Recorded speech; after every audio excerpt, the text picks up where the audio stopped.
Jejak karir Luhut Binsar Panjaitan, redup di era Soeharto, berjaya di era Jokowi.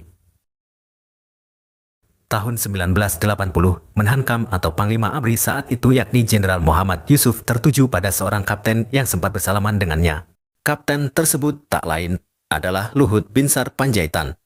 Setelah pertemuan singkat itu, Jenderal Yusuf memanggil Danjen Kopassus dan meminta untuk memperhatikan karir Luhut. Mendengar ucapan dari sang jenderal, Danjen Kopassus Yogi heran.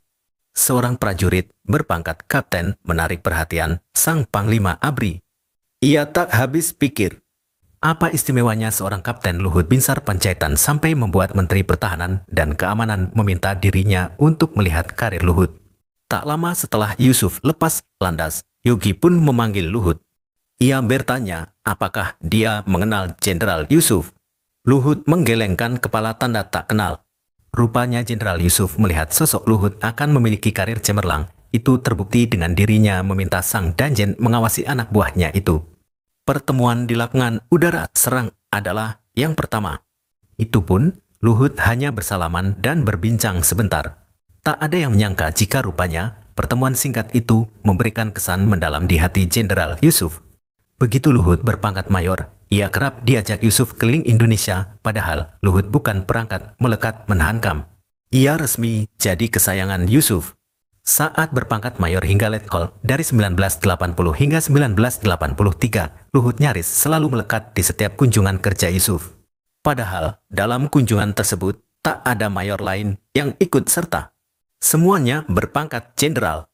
Sekitar tahun 1982, saat meninjau markas Kopassus di Cijantung, Jenderal Yusuf memanggil Mayor Luhut di depan para senior dan jenderal.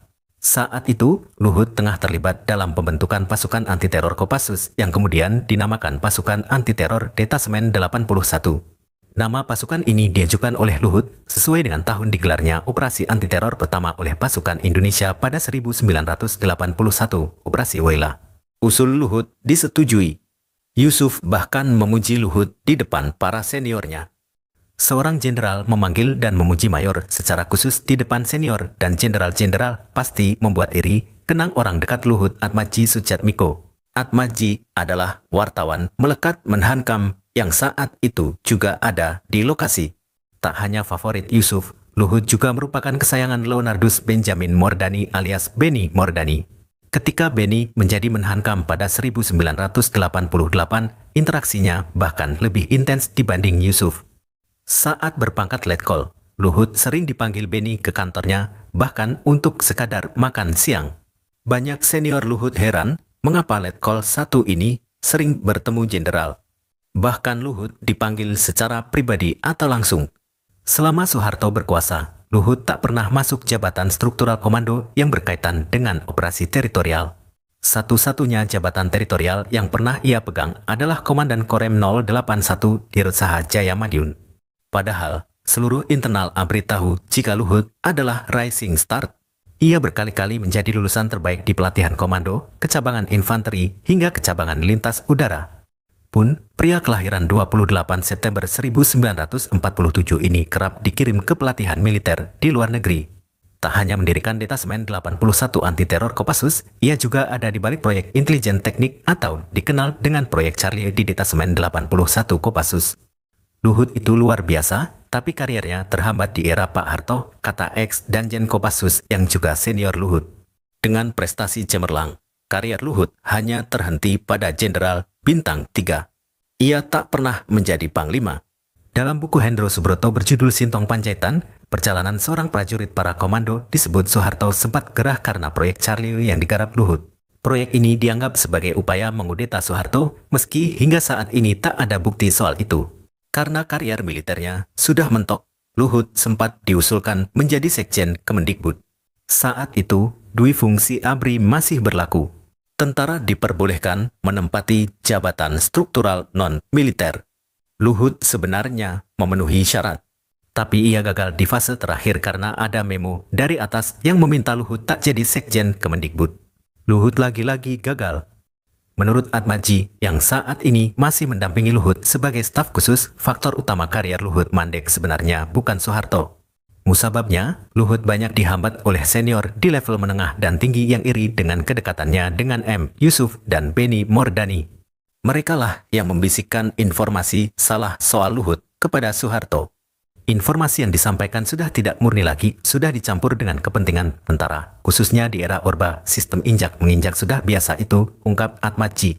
Setelah Soeharto lengser dan B.J. Habibie menjadi presiden, Luhut ditunjuk menjadi duta besar RI untuk Singapura. Menurut Sintong Panjaitan, yang saat itu menjadi penasihat Habibie, proses penunjukan Luhut terbilang cepat. Habibie mencari sosok dubes berlatar belakang militer, jago melobi, dan bisa meredam ketegangan dengan Singapura. Pasca Soeharto lengser, relasi Indonesia dengan Singapura sempat tegang. Bukan rahasia lagi, Soeharto memang bersahabat dengan pemimpin negeri Singa, Lee Kuan Yew. Lee tak senang dengan gerakan reformasi yang menurunkan Soeharto. Pun, ia meragukan kemampuan Habibie. Dalam rapat yang diikuti Menteri Kehakiman Muladi, Mensesnek Akbar Tanjung, dan Sintong, nama Luhut muncul. Semua peserta rapat sepakat, Luhut yang paling cocok untuk mengisi kursi dubes Singapura. Luhut awalnya menolak karena masih berharap bisa berkarier di militer.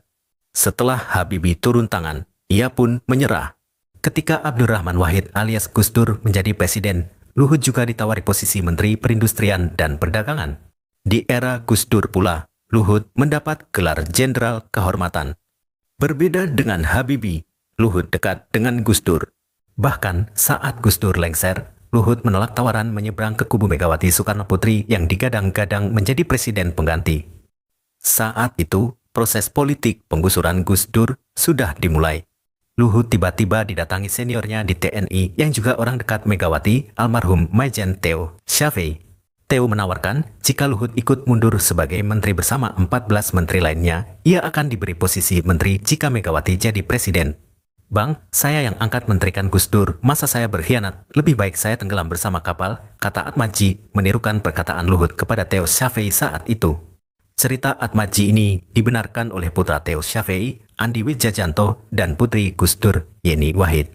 Dibilang, ngapain ikut kapal karam, di situ loyalitas Luhut ke Gus Dur teruji, kata Yeni. Benar saja. Begitu Megawati menjabat, Luhut pun puasa jabatan.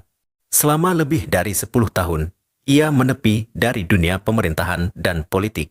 Luhut memilih fokus mengurus bisnisnya yang sedang berkembang pesat. Luhut baru muncul lagi saat Joko Widodo mencalonkan diri di Pilgub DKI 2012. Luhut mendukung teman lamanya sesama pebisnis dari belakang layar.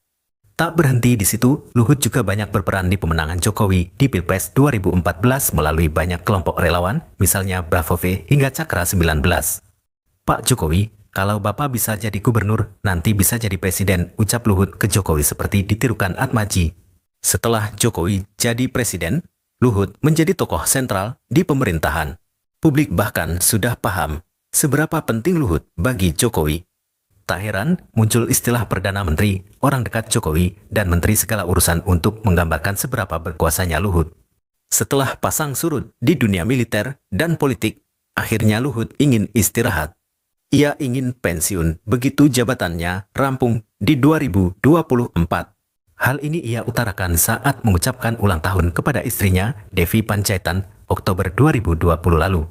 Akankah 2024 jadi akhir perjalanan sang jenderal?